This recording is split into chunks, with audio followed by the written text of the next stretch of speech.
गठबंधन है, हम आरजेडी के साथ बाकी पार्टियों के साथ लड़ रहे हैं और एक युवा नेता खड़े हैं,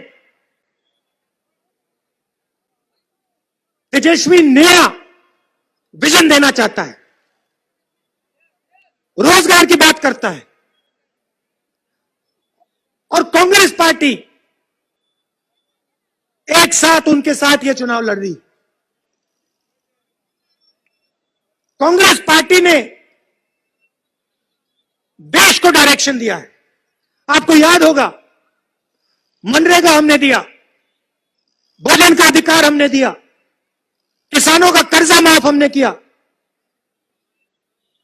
हम देश को चलाना जानते हैं, हम किसानों के साथ खड़ा होना जानते हैं, हम युवाओं को रोजगार देना जानते हैं।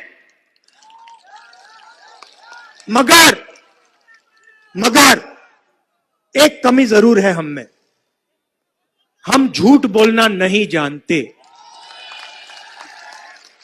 उनके सामने हम झूठ बोलने में उनका मुकाबला नहीं कर सकते।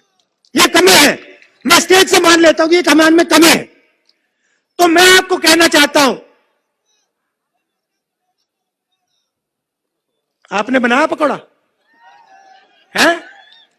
अगली बार आएंगे, पकौड़ा बना के मोदी जी को, नीतीश जी को थोड़े खिला देना।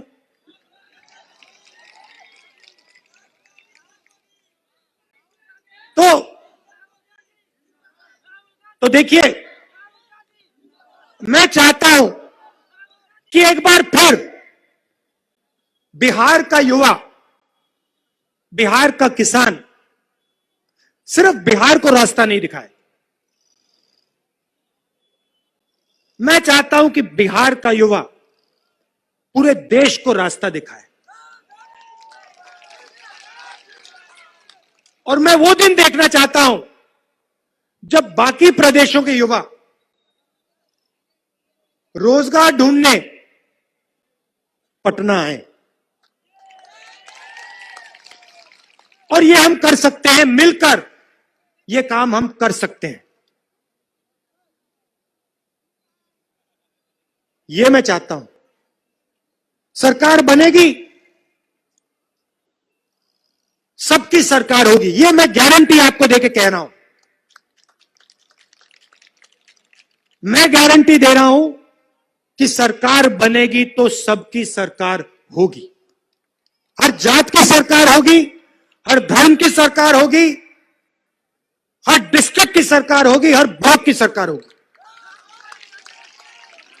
और मिलकर, एक साथ मिलकर बिहार हिंदुस्तान को विकास समझाएगा। ये चुनाव लालू जी के परिवार का, मेरे परिवार का, नीतीश जी के परिवार का चुनाव नहीं है। ये चुनाव बिहार की जनता के भविष्य का चुनाव है। और आप में इतनी भी तमीज नहीं है कि आप बिहार की जनता के सामने खड़े हो और बिहार की जनता जो सुनना चाहती है, अपने भविष्य के बारे में जो सुनना चाहती है, रोजगार के बारे में जो सुनना चाहती है, कारखानों के बारे में, शुगर मिल के बारे में जो सुनना चाहती है, उसके बारे में आप नहीं बोल सकते, मगर उल्टी सीधी बात आप बोलोगे। 15 साल नीतीश जी को आपने दिए, 6 साल नरेंद्र मोदी जी को दिए, क्या मिला? बिहार सबसे गरीब प्रदेश है। बिहार के युवा बिहार में रोजगार नहीं पा सकते। अच्छा, आज के हिंदुस्तान में बिहार छोड़ो, कहीं नहीं पा सकते, ना मुंबई में, ना बेंगलोर में, ना दिल्ली में, क्योंकि नरेंद्र मोदी ने रोजगार ही खत्म कर दिया देश में। वो अलग बात है, उसके बारे में मैं थोड़ा बोलूंगा। मगर बिहार का युवा बिहार में रोजगार नहीं पा सकता। बिहार के किसान को सही दाम नहीं मिल सकता। बिहार का छोटा व्यापारी है, मिडिल साइज बिजनेसमैन है, वो सपना नहीं देख सकता, मना है। बिहार में सपना देखना मना है, यह सच्चाई है। सपना देखना है तो बाकी हिंदुस्तान में जाओ, काम करना है तो मुंबई जाओ।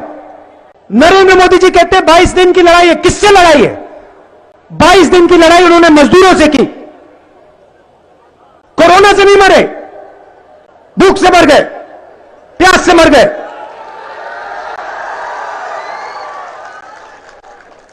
हमने नरेंद्र मोदी जी से कहा, नीतीश जी से कहा, ट्रेनों को चलने दीजिए, इनकी जेब में पैसा डालिए, मदद कीजिए इनकी। यह देश की रीढ़ की हड्डी है। बिहार का युवा, बिहार का छोटा दुकानदार, बिहार के मजदूर, ये देश की रीढ़ की हड्डी है। इनको बचाइए, क्योंकि अगर रीढ़ की हड्डी टूट जाएगी, देश बर्बाद हो जाएगा। कुछ नहीं, 1 रुपया नहीं दिया। मैंने प्रेस कॉन्फ्रेंस किए, दिन भर में कहता रह गया, थोड़ा सा पैसा व्यापारियों को, थोड़ा सा पैसा किसानों को, मजदूरों को दीजिए, नहीं तो हिंदुस्तान रोजगार पैदा नहीं कर पाएगा। नरेंद्र मोदी कहते हैं नहीं, मैं दूंगा तो सिर्फ इन 3-4 अपने मित्रों को दूंगा। लाखों करोड़ रुपए उनका टैक्स माफ किया, मगर मजदूरों को, किसानों को 1 रुपया नहीं दिया। और अब क्या हुआ? सारे के सारे छोटे बिजनेस, मिडिल साइज बिजनेस, सब के सब खत्म हो गए, नष्ट हो गए। आज यह देश रोजगार पैदा कर ही नहीं सकता, यह सच्चाई है।